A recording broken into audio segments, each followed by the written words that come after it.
auditorium fee. Consent calendar passed. Sorry, Jackie. Item number 8, municipal auditorium fee waiver request by Oroville Rescue Mission. We do have a speaker on that. Pastor Steve Terry.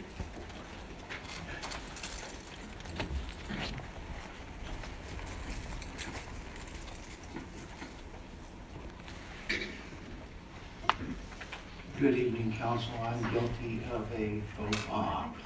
I didn't realize it was on the consent calendar anyway, or I would have had a poll, but obviously my wife has addressed the fact and what the fee waiver is about. In the event that the auditorium is open, we don't think it's going to be, but at this late hour we had to come up with plan B, and we're looking forward to either way, but anyway, that's my faux pas. I just did not read well.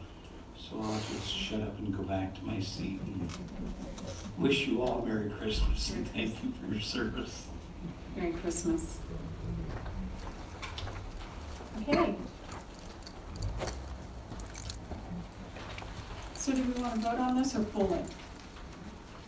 Just in case by some miracle. I think you ought to have a motion and approve it. That's certainly staff's recommendation, just in case.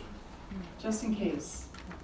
I make a motion that we waive the fee for the Oroville Rescue Mission for in case they need it for their Christmas dinner in 2018.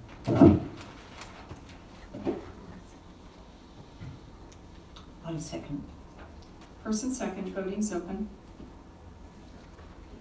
I could have said 2019. You just like throw it in there. 225. All votes are in. Does anybody wish to change? Voting closed. Motion carries.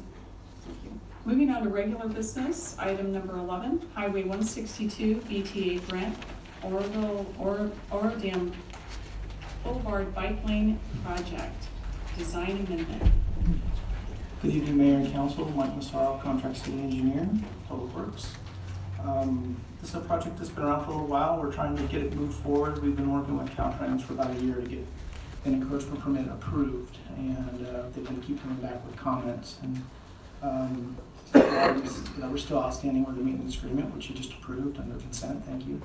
And then they want some redesign at the intersection for traffic signalization. So we're going to have to accommodate that to move the project forward. In order to do that, I need to go back to the design firm GHD for an amendment to their contract, and that's what this item's about. So we can revise the design plans and finally get this out to bid.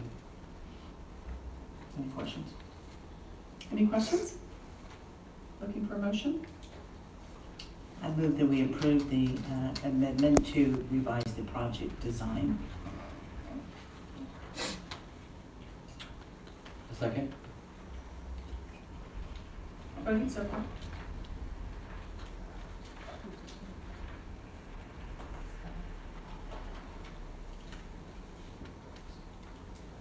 All votes are in. Does anybody wish to change their vote? Voting closed. Motion carries. Madam Mayor, Yes. I'd like to respectfully request that we pull item number 13. Okay. We didn't get that additional information in. Yes, I skipped ahead. Okay. All right. Pull item number 13. Item number 12, budget policy review and potential revision. This was requested by Councilmember Berry and Councilmember Draper, and there is a speaker.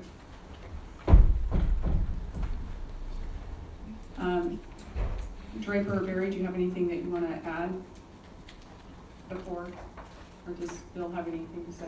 Essentially what this is just cleanup of our budget policy. It's also adding a caveat to it that precludes staff from approving any contracts prior to the contract coming to council for council approval. This request, putting this into policy, would prohibit us from moving anything forward until we brought it to you as far as a contractual agreement, regardless of the size of the contractual agreement. That's the big main change into this. I know Councilperson Berry is interested in having this as an ordinance. Right now, this policy would stop staff from doing anything as far as contractually without council approval. It would be a Additional step we could take of moving to an ordinance if the council would direct to do that, we could bring that back. Right now, staff would be acting inappropriately if staff did approve a contract without bringing it to the full council. So this is the main change in there. A lot of this was cleanup done in conjunction with Director Wright. There was old language in there that was removed. So it's pretty much a straightforward business practice with the addition of bringing contracts, all contracts to you.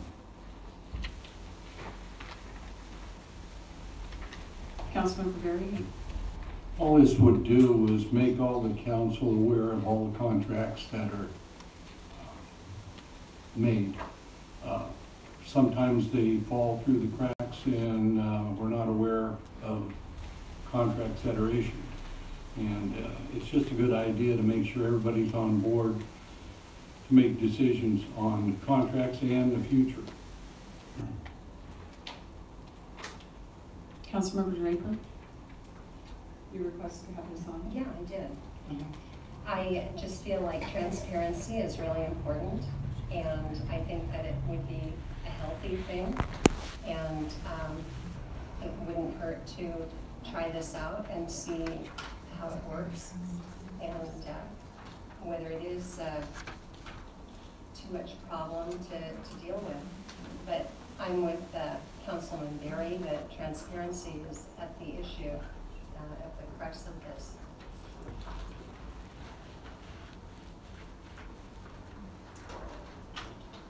Councilmember Thompson? My question being regarding the size of the projects, because I'm more leaning on the side of our job as well, and in regarding our directors, as of like yourself, is to hire qualified people and then to some degree oversee, but also trust. How much of when you have council that meets every other week, approving contracts that need to move forward, to me that would potential of making the city that already kind of moves slow, move at a much slower pace. Is that incorrect, or can you speak to that?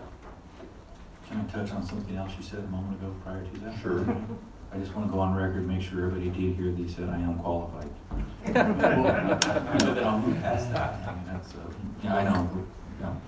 What this would do is, you know, I certainly believe, and I agree with Councilman Berry and Councilperson Draper and yourself. I mean, there should be some sort of notification to the council when we sign contracts. An example of a very small contract that is commonly signed that you probably aren't aware of is a contract for $150 every year with Butte College to use their shooting range for training in the police department. That would be a very cumbersome thing to do, to write a staff report to bring that in here. Man hours, exactly. Yes, the person that was doing this job prior to myself doing it came up with a number one time that it cost approximately $1,500 to bring these things to council.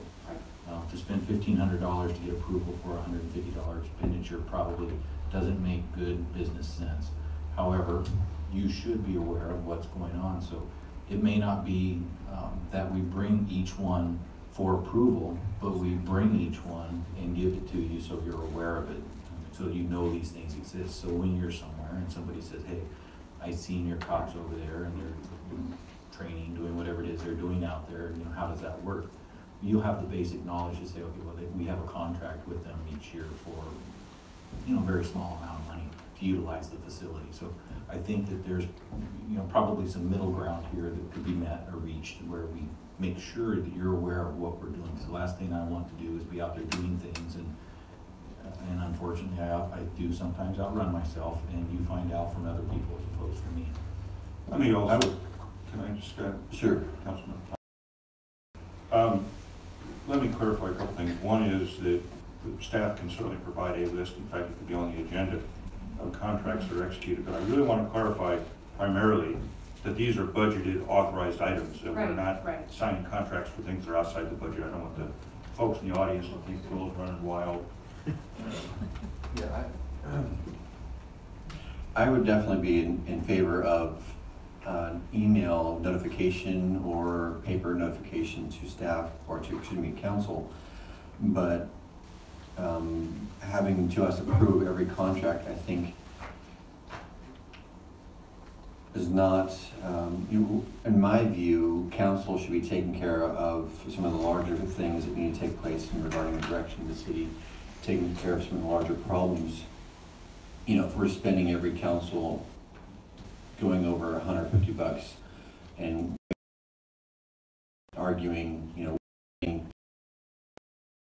literally negotiating in dollars and then making everything a quagmire here, to me, is just not the direction that I want the city to go into.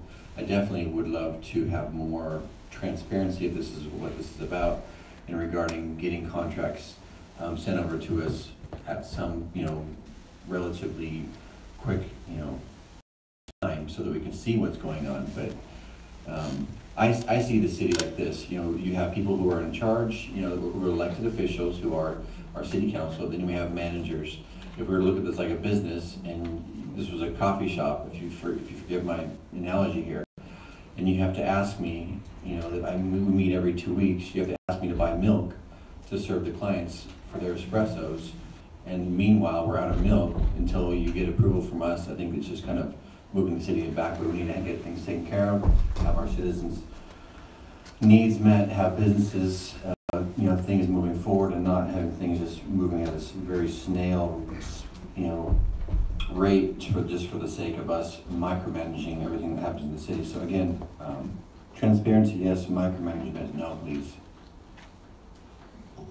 So there's a couple of additional council members in the queue, but I'm up now. So in having a discussion about this, I was just really kind of perplexed about what the purpose of this is. Typically, first of all, we set the budget, set the policy. That's who we are as a board. And that over the time, I can remember being a new mayor here that it had started like at 500 or 2,000 or 2,500, and that amount was so low to come back that we'd have 40 items on the agenda sometimes because you were trying to, can we write this $500 check for this contract to have the copy machine serviced.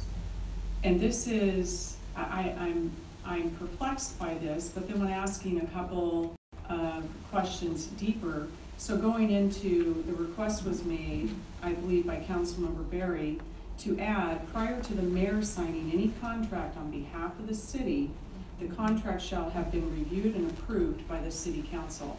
Well, two things that it states there is the council as a whole sets the budget, and the contracts have already been done. There's 2 contracts waiting for my signature. Actually, I think there's about 60 of them right now, of just little things that I sign on a regular basis. But I also believe that this just has something to do with, once again, micromanaging a system that we have no business micromanaging. And the people that we hire and put in place to do this have the right to order their own pencils, to service their own copy machine. And if we need to see all those, by all means, let the council members pay for the paper that it's going to cost to print all of this information on. It's as if you think we're, that there's something wrong, or it's trying to take one more little right away from the mayor.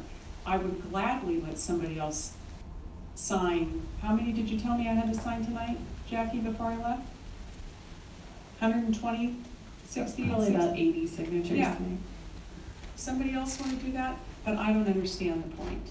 But to specifically take something out of the charter and add to it, then it's a charter change. So not only do they want to, it's red highlighted right here in the package, the additional information is prior to the mayor signing any contract on behalf of the city, the contract shall have been reviewed and approved by the city council. That's any action taken by the city that requires my signature to give our staff. Councilmember Del Rosario? Well, it was Vice Mayor Goodson. I don't want to speculate or assume anything, but I would like to ask Councilwoman Draper and Councilman Berry, was there I know that the ceiling in regards to each department, the department head can spend under 10,000 and it not come to the council's attention. What figures, precisely the minimum, were you looking at? Because I can't imagine that you were thinking, you know, I didn't 50 think there was cents. gonna be this much discussion about it. I thought it would just, you know, okay, show all the council people what contracts we do. But this goes back 4 years ago. And Mayor, you know that you wanted to jeopardize the city's FAA funding for the airport by letting GPI use the hangars to store their equipment in. And that's what you proposed to do. And remember what I said, the exact words I wanted you to remember? Yeah. I said, I'm playing my bullshit card because that's jeopardizing our FAA funding. And I thought it was dropped in. You weren't gonna do that. But anyway, I find a month and a half ago or whatever, it's been taken off the agenda several times. I can't get it, you know, last meeting. That in 2014, that you issued a contract with GPI, 2 hangars to store their equipment in. That's for aeronautical use only. And I found out just as a casual conversation with the airport director that we needed more hangars out there to store aircraft, you know, because people are wanting hangars to rent. And he said he evicted GPI in 2016, and I thought, they shouldn't have been there. Store their equipment in there. But anyway, you all got a copy of the contract that GPI signed for 2 airport hangars to store their equipment in. Non-aeronautical use, which jeopardizes our FAA funding. Millions of dollars we get from the FAA. That's all I wanted to do, was make the council aware in the future who's signing contracts and for what purpose. Simple as that. Keep them honest. That's all I've been trying to do. Keep people honest. But they insist on not doing it. So I'm going to go ahead and speak to that, the FAA law. But this information is incorrect, and it's already been clarified. So just for the record, if I have to bring it back on January 2nd, when Mr. Huber will be here, he'll clarify this publicly also. So, and I don't randomly just sign contracts without the council's approval. And real estate contracts are typically done in closed session, so no, you would not have seen it on this dais. But this is what's happening here. What's happening here is what's been going on for the past 2 years. Better than this. So there's other people in this queue. Del Rosario, Goodson. I was going to suggest compromise. One of the things that concerns me about the signing of contracts is the citizenry isn't always aware of what we're doing.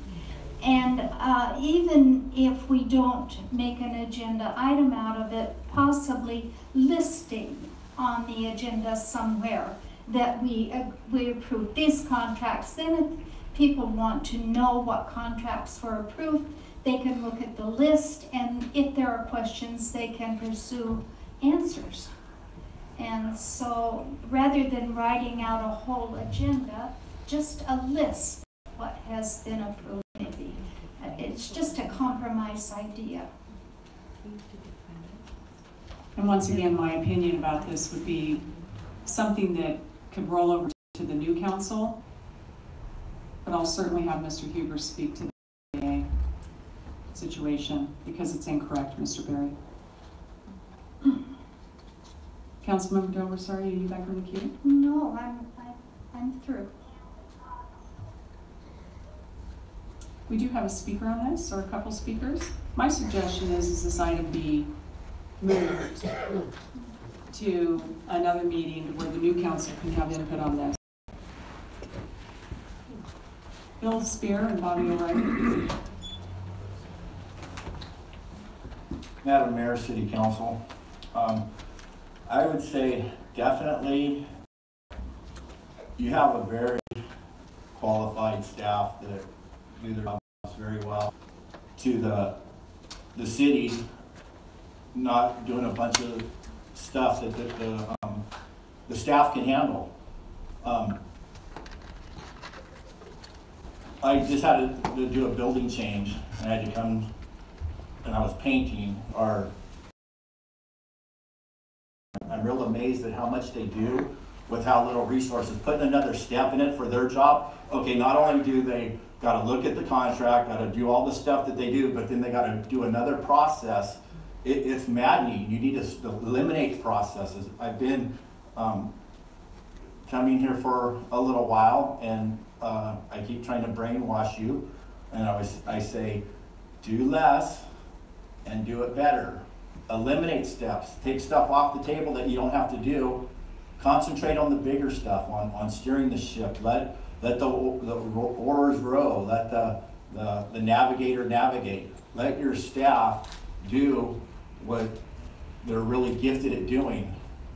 They are really gifted and really qualified, and you guys don't have to overlook every contract. There's already processes in, it's been operating this way. Why try to make a change right before the next city council moves in? And when the next city council moves in, I pray that they would eliminate, they would start reducing ordinances and take them away, not saying, well, we're in the city council, what should we do? Well, let's make ordinances, let's make it harder, let's be more business friendly.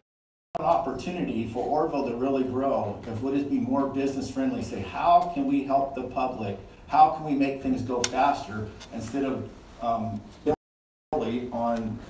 So, in my opinion, this is yet another ploy to micromanage from the council to the staff. It is not the job of the city council to micromanage, but rather let the city staff do the job that either they were assigned or those did. Coming from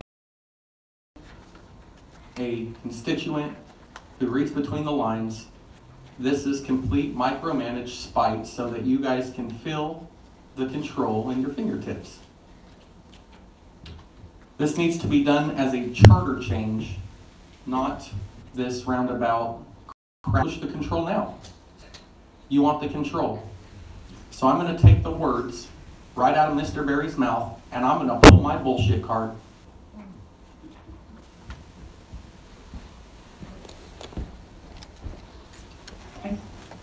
Sorry, I'm still listening. This is Celia. So I'm effective. This is actually in policy, but you're here to make sure that our taxes are going to what we expect them to go to and the decisions you make. And I think there is perhaps a little bit of a disconnect that came up that has amplified this problem in a different way than anyone would have expected. In business, it would be a simple thing. You contract over $5,000, you get approval by city council. That's standard business. That's a smart idea, by the way. You represent the people who are paying you. And so it's important to have checks and balances. There's nothing wrong with that. There's nothing wrong with listing it either.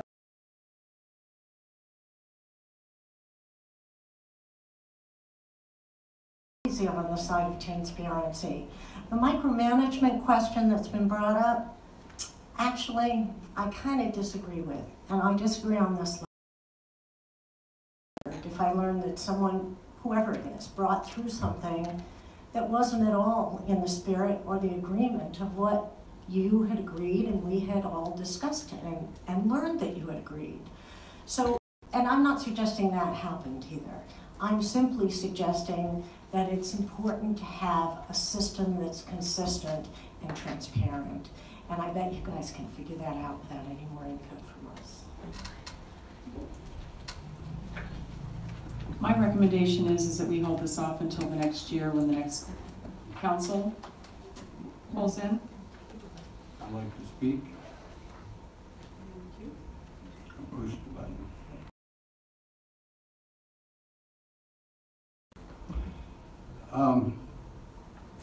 Making a bit than what it is. All I ask for is the council to review all the contracts. They don't have to vote on every one of them, but every council person needs to be aware of all the contracts made. Simple as that. And the pushback I'm getting is, seems like, you know, want to have it go forward. Contracts with the new council at will, you know. Just make them. Don't tell anybody about them. Just write the contracts. But simply, all you have to do is make a list of the contracts, run a copy of them, council can review them. You don't have to have staff do a staff report on it. But every council person needs to be aware of every council or contract that's been done. And I agree with Councilman Hammond. At least need a list or something. Del Rosario and Thompson? I agree with what Jack just said, and one of the reasons that I agree is because it wasn't too many years ago that this city had monies in different accounts, and there were a lot of problems trying to figure out where the money was, how much money we had, and so consequently, I think that the citizens are in actuality the oversight. They're the ones that decide whether or not a contract is a good contract. I know that the voting decision comes down to us, but I think the citizens should have the right to know what contracts we are signing and where the money is going and where the accounts are. We have a wonderful accountant now who's taking care of that, but I still think there is too much opportunity for people to do things that aren't completely above board. So I would vote for this. I don't want to move it to the next council. So this is an ordinance. This is an ordinance for For contractual purposes, which majority of. any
Tracks. I have no problem. I would love to.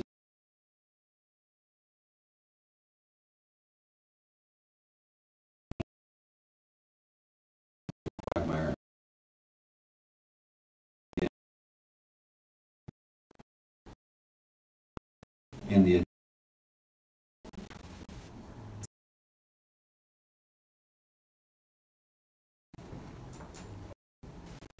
Yes, we purchased OpenGov. We are still hoping to get an intern to get that going. It's a slow start. So, I could to upload monthly. There's another option, they said maybe 2,000 or 3,000. So that's another option if we're low on staff, we can more and have them just come and extract the information, if that's the way the council would like to move forward with that. So adding monthly financial reports, is that an issue with the information? No, Because if you'd now like that we to have that's fine. some Yeah, people, interactive website is so much more user-friendly.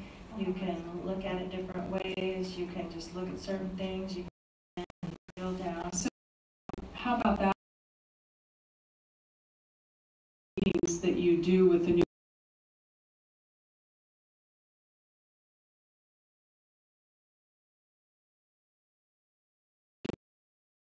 also? Yeah, we really need to But get. that might be a good training for people to see that online, to see where the contracts are listed, to see if that, I I mean, don't if think it's, contracts are part of the OpenGov financials.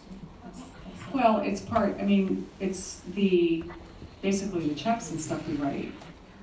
it would too. list monthly expenditures.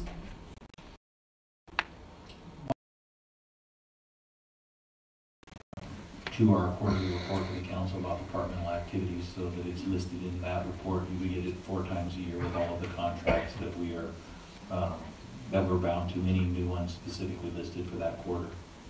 Is an option if that's what you're looking for.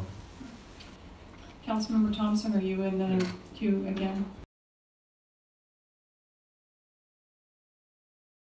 Wording in red was contributed by, okay, I didn't come up with that.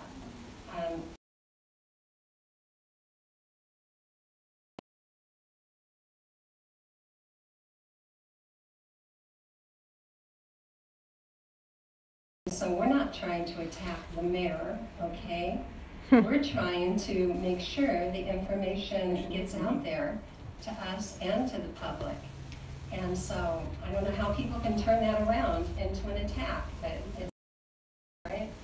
And I'm happy with the listing, like Sherry Bunker mentioned, that we could have a listing of the contracts that have been signed and for the amounts. I asked Jackie earlier, I think that's a function of the city clerk. She holds all the agreements and contracts, and so maybe it's something we can put in a Laserfish. But anyways, that was our idea. So actually, the request was made by Councilmember Berry to add this specifically. Well, I was his second, but I didn't do anything with the wording of this. Vice Mayor Goodson? Yeah, I was just listening to the discussion and I was thinking, one of the things that I appreciate as we both are on the sewer commission board is every month we have it's called a warrant list, and it's expenditures, monthly expenditures, and we review them and we sign off. And that's a simple, that's a simple suggestion. It's very transparent. It takes a matter of a minute or two. And That's something also that would be offered with the OpenGov website portal. And so once again, because we have the OpenGov, we quit printing them, but I think with the new council having one of the meetings, have Ruth do a presentation of OpenGov up here and showing how you can move through it and what is on there for the public. And then coming back with how you can come up with a list of contracts. But once again, the way this item is worded is that's not that. So my suggestion is that you pull this out, you go back and put the OpenGov on as a presentation, and Jackie and Joanna can figure out how they can best get a list of contracts for the council's review. Does anybody have an issue with that? I think that's great, and especially when not everyone is electronically savvy Yes, too. that's what I'm Right, and concerned so about, you is want the a hard fact that copy. not everyone uses, and not everyone can look at that budget and understand it. So I think there needs to be a listing somewhere of what they have done, like the contract with your college. how many people knew that we contract every year with your college? I didn't. Yeah. Council members who don't know that, Sherry knew it. But I really think that you need a visual along with the electronic. So we haven't discussed it enough. So we're going to move this item off the agenda and bring it back in a couple of forms with the council, correct?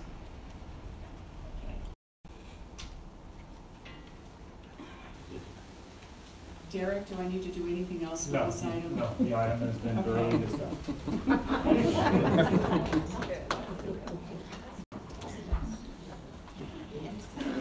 Oh my, council announcements. So item number 13 was pulled. Council announcements, discussion, anybody? Administrators? I actually have a number of items since Bill and I have both been, Amy, the mayor, have all been participating in the recovery efforts in Paradise. First comment is that Assembly Bill 41, our local legislators have been very active in helping all the communities. I think council's aware that we stand to lose 173,000 property tax. 179,000 in property tax. The way the property tax is allocated, it's a percent of the total county property tax. So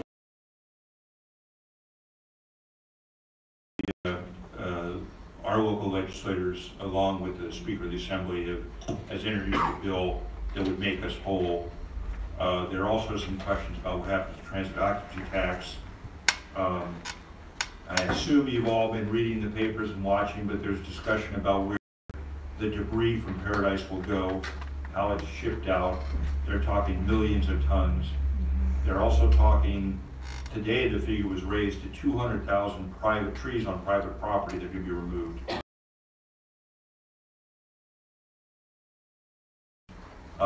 As has been mentioned several times here, Gary's done a good job.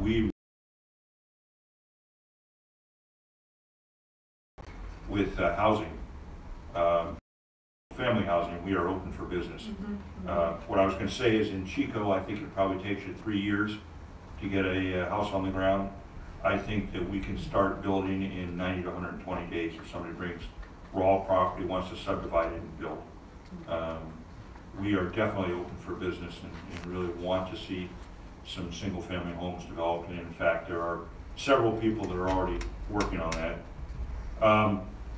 The animal shelter street is on hold. As I understand it, some lease issues, so I don't think that's going to happen. I'll see under here annexation update. We are still working with Mr. Seidenglantz, who says he does want to pursue his annexation.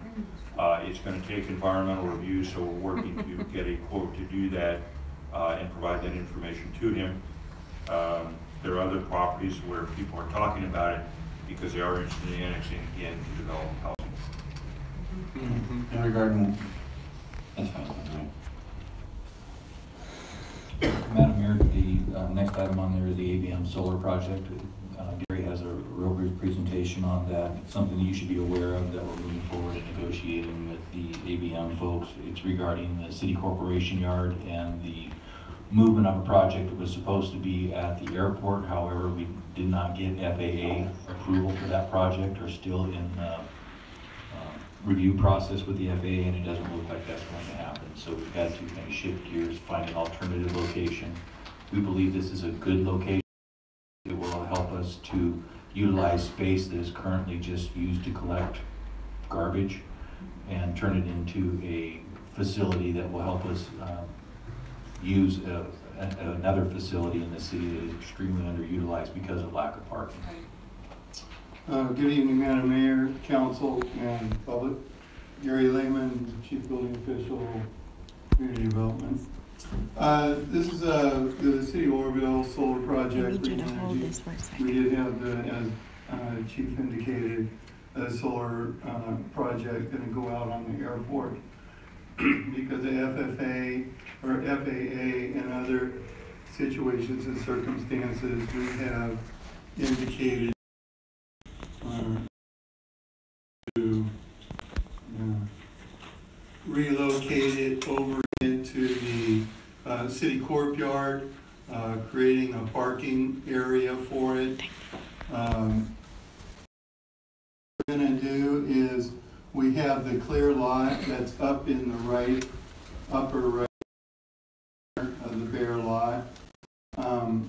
It's vacant right now. We have a housing project, that's the senior housing project that is proposed to come in. And they don't have housing, and we don't have the housing for the staff to come and build it. So with that being said, it's becoming difficult for them to come build the senior housing project that we worked so long for. So with that being said, we have, are proposing a possibility of putting in a little there for them to be able to utilize while they're either one building that, if the project goes forward, or the ability to put some housing to help those in the community that need the help. It would go there. Once that is done, then it would go back to its same structure, but it will be asphalt and paved. And then we're going to drop in the solar, which will be the elevated solar panels with a 10-foot clearance at the minimum, going up to a 14-foot. That will also do is create accessible or additional parking for the stadium parking for the high school. So then other cars, when it gets overloaded at the school, then they can go and park into that area underneath. So this is something that we're proposing to move that forward over. Here's what the look will be that ABM has provided to us. And then in addition, in the future, building that's over there at the courtyard that's going to be eventually removed with a new structure being put in and the solar put up on that. So with that being said, this is a project that's kind of in discussion and in the works right now. The solar project has been going forward, but staff is currently working on that. So if you have any further questions. So the size of, Councilmember Hapley's in the queue, but the size of that, just out of curiosity, how many?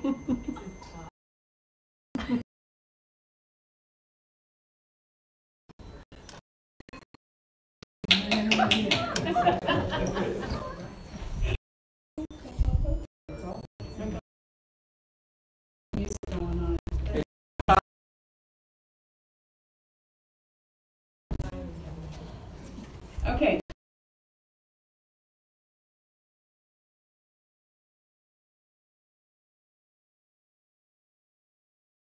How many cars is that going to be? Spaces? We have to determine that, but it's going to be back in that area, so it will probably most likely be able to park between 50 and 100 cars, I'm certain. Okay. Councilmember Howard? Thank you. In that area, if you can go back to that, Sure. where it's going to be. As soon as they get me out rolling.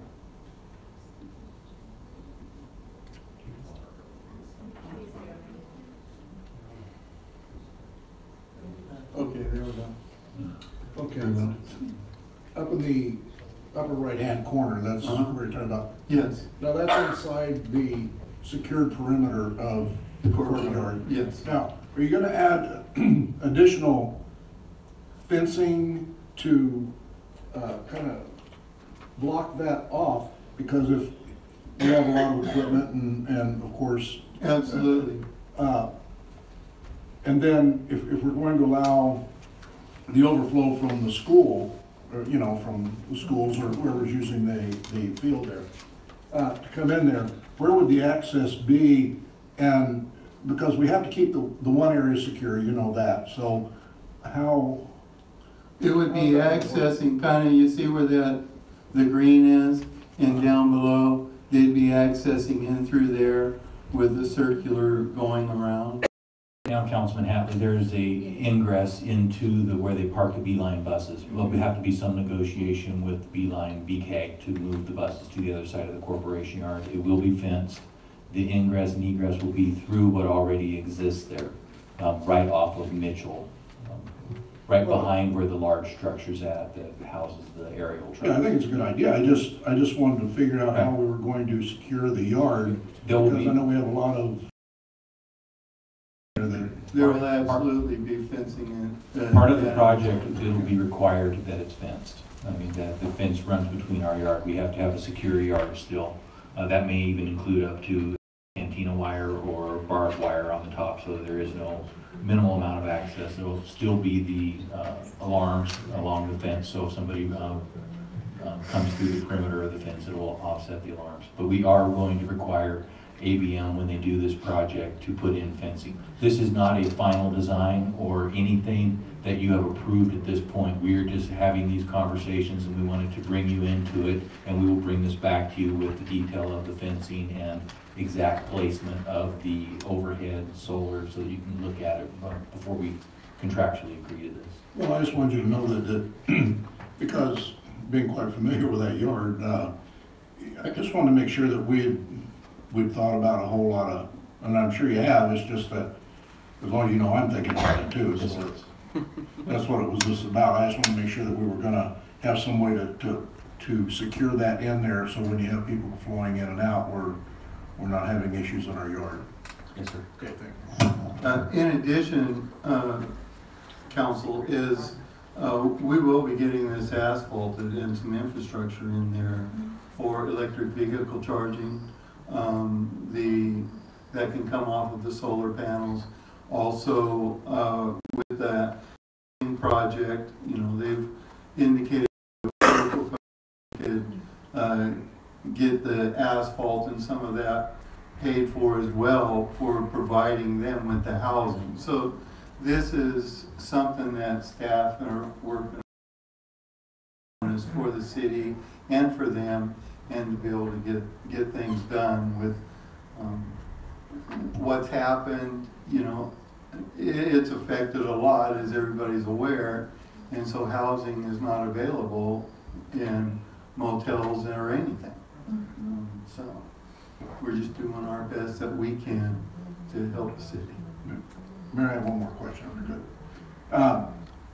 On this, if you put in this mobile, or where they can park, you know, RVs or trailers or whatever they're gonna put in there, as far as the sewer connections and that, are the size of the pipes that are close by there, because you're gonna have to hook into the sewer system. Yeah. So are we gonna have to do any upgrading there? And then if so, is that something that would be covered through FEMA or one of those type of things, or would it be out of the sewer fund? If we have to, I don't know how many more connections you could put on that property at the size of the pipe that's on it. Staff is still in discussion on that. We haven't come up with any decisions on that at this point in time. However, there is sewer available right there at the roadway. Right. And we do have our sewer department, but it hasn't been determined as if exactly what we're going to do in this situation, where we were going to create some type of a pumping system, or put it underground, because we're going to put infrastructure in for electrical, because the electrical has to go there as well. Then we do the trench. Councilman Hatley, Pump station be expensive, but we're not, Councilman Hatley, we're not going to put in pump stations or anything like that. Any infrastructure is going to be above ground. This is a temporary situation that is for transient workers to come in and help rebuild Paradise. yeah, and rebuild. I get that. I get So that. But we will, there is an access to a manhole right there that we will tie into that. We will work out the detail, we'll score about the number of EDUs, and we're adding to the sewer plant, which in turn we will put the cost back to the individuals that are there. They will be paying fair market. Strictly temporary. It's going to be hopefully simultaneously going on as the solar project is getting installed. Okay, my turn. What I'm asking too, are if there's any restrictions, because I know some of that area down there flow, and there were some restricted areas that we were looking at before repairing, and I know that they've cambered those lines numerous times, and I just want to be aware that we're not going to run into any issues where the next thing you know, now we're tearing up half the west end of town, you know, trying to get the line, if there are some restricted areas in there. That's all I was really asking about.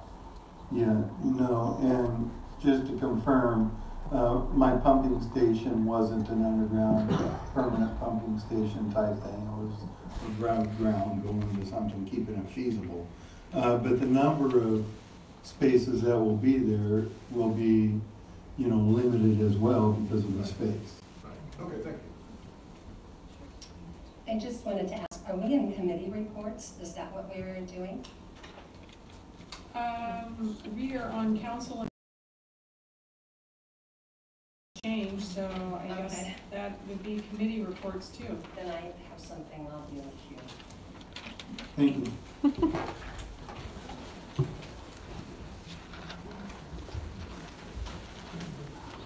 Am I next? Go ahead. Okay, I attended the Butte County Continuum of Care Homeless Committee yesterday, and we were updated about information at the Silver Dollar Fairgrounds. There are still about 700 newly homeless people there from the campfire. And we were told by Melanie Zamora from HUD that the state, FEMA, Red Cross, HUD, and other agencies are working together. So it would be a joint decision by all of those groups as to when that will be closed down.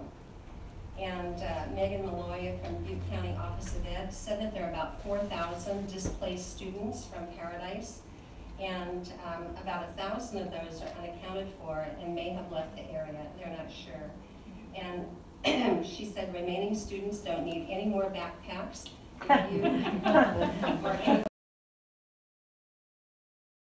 What they do need, they need gas cards and bus passes or donations to buy those things for them to get to schools or more distant. And the next thing I wanted to find out, I've become aware that the city hasn't been accepting applications for the cannabis businesses, and I just wanted to publicly find out why.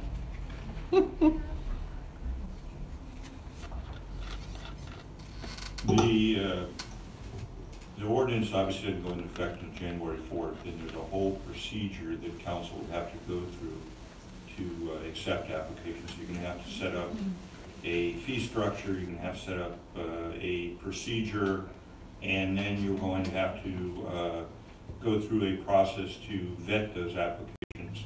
I will say from my perspective, I'm not going to put this on anybody else, it would take a number of months to do that. We did verify in terms of a proposal to go the next step if we were to decide to use SCI. Is that the name of the firm? They thought it would be 4 to 6 months to go through that process. I understood, talking to Councilmember Dosario, that Reddy might have gone through it more rapidly, but from my perspective, if the council, and this is me talking, it's not anybody else, the new council decides they want to keep the ordinance, we would certainly move full speed. If they wanted to rescind, it seemed pointless to spend the money and the resources to do it. And so there's no legal reason for not going ahead? Well, we can't go ahead until after January 4th.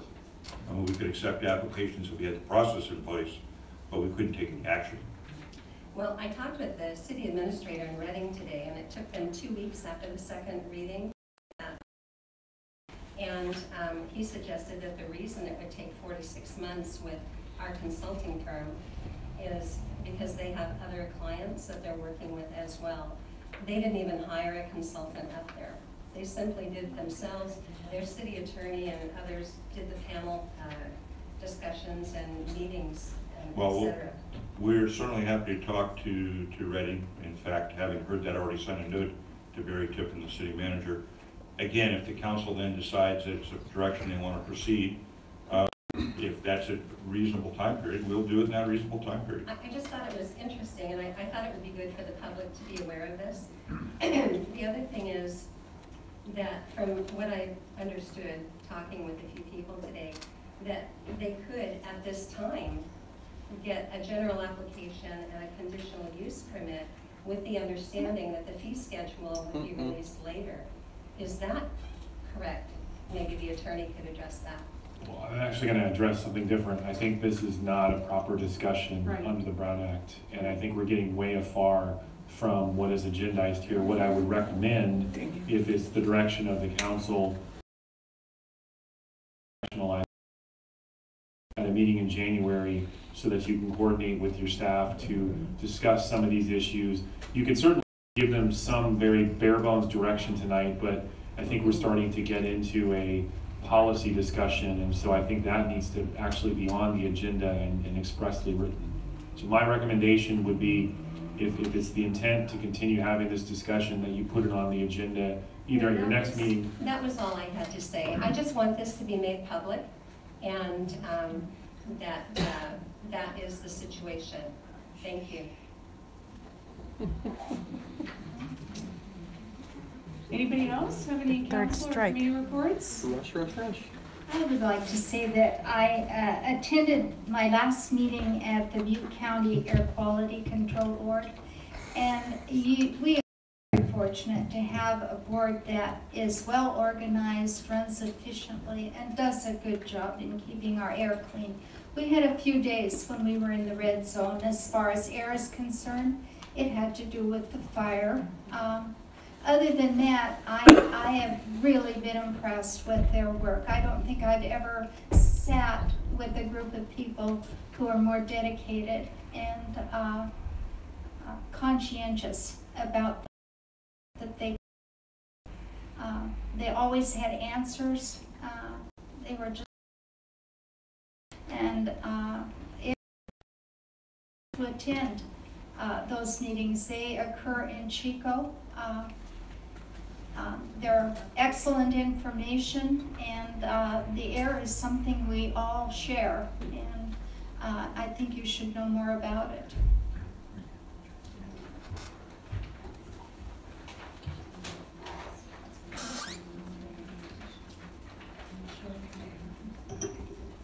I just want to thank Ruth. Ruth, it's so Christmassy in here. Thank you so much for decorating. It really lifts the atmosphere. Thank you. This is my last meeting. Don't leave. I mean, I'll be here on January 2nd, but I mean, I get to do committee reports. I mean, because I'm still on a few committees, but I do have a few things to say. So it's been a rough 6 weeks for all of us, and like Tom said, Bill, Tom and I have been at the emergency services. It started daily, and then you realize they have all three of us, which, you know, in that time, believe it or not, the charter says the mayor's in charge when you have that type of crisis. And so we were trying desperately to make sure that we were plugging the holes anywhere we could for Paradise and the fire. And one of the things that right out of the gate, and maybe I spoke of this, but I'm going to say it again, it's why the municipal auditorium is being used. The county called the Oroville Hope Center within hours and asked them to be the receiver of all the donations that were going to start pouring in. And the Haydens said yes, along with the rest of the helpers in the community. And I see the people shaking their heads. I can't tell you the amount of man hours that our community stepped up to the plate and did. The Hope Center, within minutes, it was evident that the Hope Center wasn't going to be big enough. So then we opened the municipal auditorium. Within an hour, it wasn't going to be big enough. So then I went on to find additional space along with Bobby O'Reilly and a few other people. And I mean, you were crawling out of your skin trying to make things happen faster than the fire. I mean, it was just devastating. But what's the aftermath is now what we're starting to face. Linda Draper touched a little bit on what's happening at this, but when we're on with FEMA on these calls, frankly, I had to just give up because it's not only is it depressing, it's just extra depressing when it's tying up all of our key staff in the same meetings and they do nothing. I mean, ultimately, you get in there. We had in less than 8 hours' notice, over 300 volunteers show up from the Mormon Church to repackage the food supplies. We have almost 1,000 people working every day as volunteers here, and they still could not find a distribution center in Chico. And to this day, they're still not giving credit to Oroville for what we've done. And I'm trying to be very polite about that. But when we sit in these meetings and the names for the Oroville in these branches are still to be determined, and the three of us have sat there for the past 5 weeks in those meetings, that's difficult. And yesterday, site for the hauling of the trash off the table.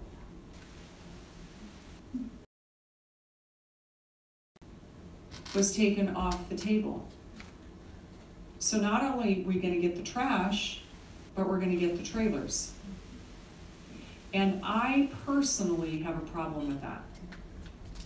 I personally have a problem that we have stepped up as a community and we've done everything we can to help. And we're going to end up taking more than our proportionate share when it comes to what we're capable of handling as a community, as the southern region of the county. And so my goal, actually Tom and I are going to probably, along with the new incoming mayor, but we're going to talk because I've been working on numbers with Biggs and Gridley, and ultimately the last numbers, like Linda said, there's 700 plus still living in Silver Dollar, or in the fairgrounds.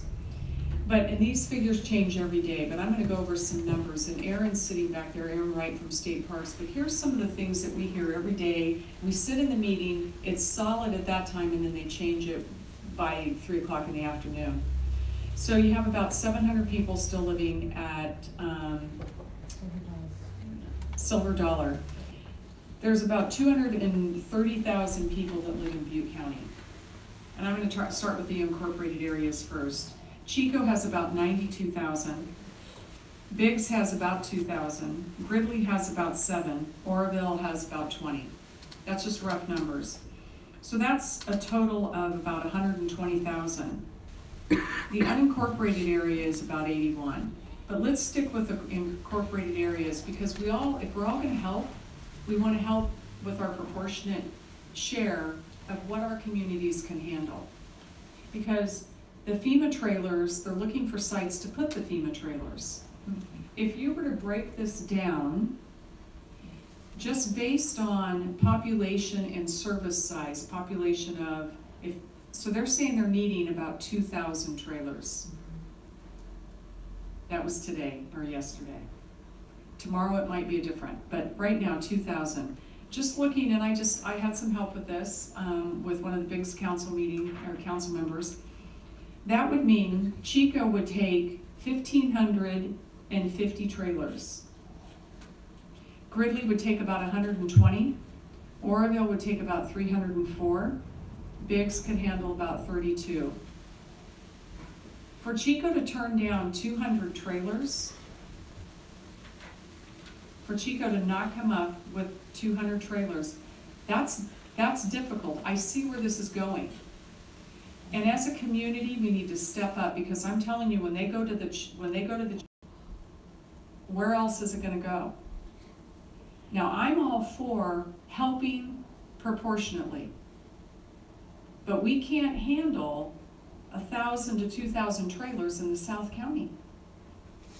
We can't structure, and we have to take our place at the table and say enough's enough. Just example of the state parks. The state parks, they're taking all of the full service hookups for the next 2 years. In the 18 months, that's gonna affect our recreation. It's gonna affect, they're taking all the local hookups for the non-FEMA trailers. And so it's not a time for question, but I'm just saying that if they need 2,000 trailers, we have to find a way to spread these out through the entire county as a whole, incorporated and unincorporated areas. We can certainly take more than 300, but we can't take 2,000. And we need to use our voice to make sure that we sit at the table, that everybody works together on this, as opposed to taking 100% of it. At Butte County Association of Governments, when I sat there, that was one of the discussions that they had. And they talked about how having cement trucks and trucks hauling trash through their community was going to be harmful to Chico. And I was able to speak politely. I said, well, I can certainly speak to that, because Oroville's had its share of big trucks coming through its community for the past 2 years because of the spillway. And, you know, the next day, they're not going to be hauling trash through their community. Now, my understanding, Steve Seidenglanz's property has been offered up. So now they're going to haul the trash all the way down the freeway to our community. Now, I don't know that I have so much of a problem with that, because it's not going directly through our city, but we certainly need to be at the table. And I'm just throwing that out there, that we have staff that's been working hard on it, and this is gonna have to be turned over to the new council, but we need to be at the table and make sure that this is being distributed evenly. So, I can talk to you afterwards, about it. None of us can speak. Is that, it's just the council? This is, I'm giving my committee reports of what I've been doing. And with that, I'm not gonna be sitting on any more committee, well, I take that back, I do have a few meetings till the end of the year. I'm gonna go ahead and say it tonight, and I'm gonna say it on the 2nd. It's been a wonderful opportunity to be your mayor for the past 8 years. My husband's sitting here tonight. It's one of the first times we've tried to keep this separate from our life at home, but it's just been a true privilege to be here. It's harder than it looks to be up here, and I hope I made you proud. And so I will be back on the 2nd, because I will still be the mayor for the first half of the meeting and the first few minutes. But anyway, I'm looking forward to spending some time with my family. I'll just be on and be able to say whatever I want. So. It's a good thing. All right.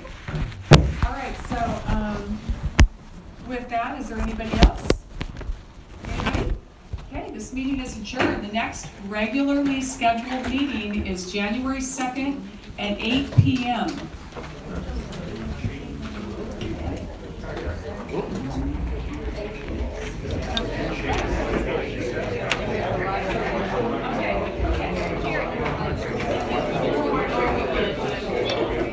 Hey, do you want some more gear? Do you need some more stuff?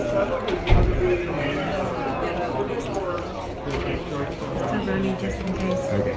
Oh yeah, clean.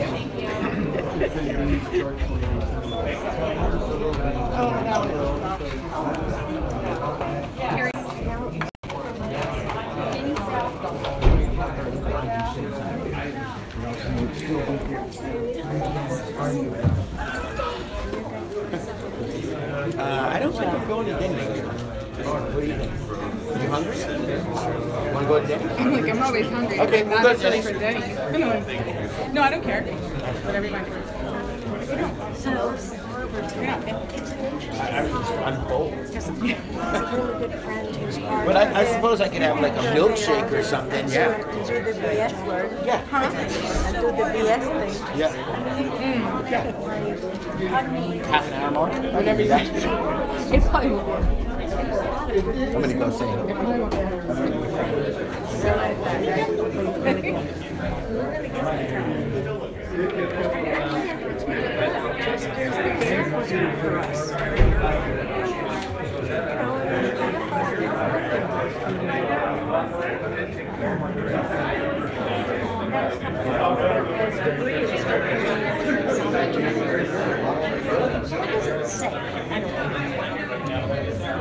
It's not safe. I like what you have to say.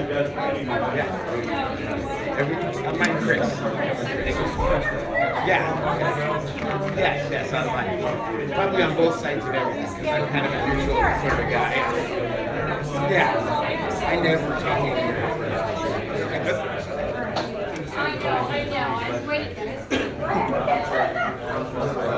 Are those marquee she has in her hand?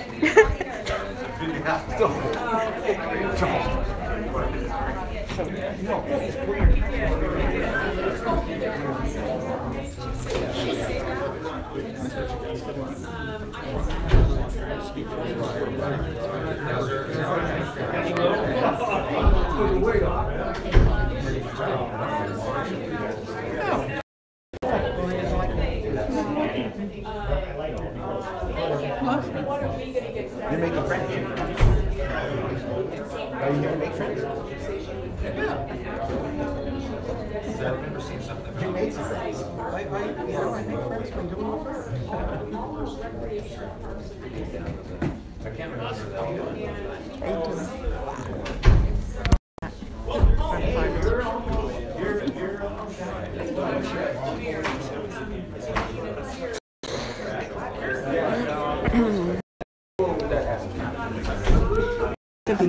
We have to be careful when we talk also.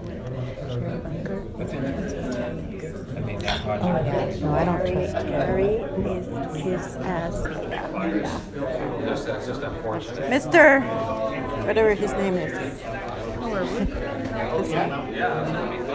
That's right. So Table Mountain. When it's Spear. Oh, he turned around before I said, see the whole thing? You didn't see the city council one? Yeah. Well, I saw the one Bobby and I right. I saw that one. But you can see, it looks to me that the three of them have Draper looked at her, opened the door, and smiled. The Goodson came back and looked at the thing and went back. Are you going to record it until everybody's gone? Until From now on, Rosario. from now until the... Listo Rosario's for now, today. I think after that I'm going to be comfortable enough to say maybe one day I'm not going to even come on. That's how I feel. How does your YouTube look? I don't know. Okay, well, yet. when it's done, We'll we'll see. Yeah. So is this the last meeting for all the council members, but the mayor stays on until the 2nd? About 2 hours. About an hour. To pass the baton? Yeah. Did we? Okay, I'm going to stop it now.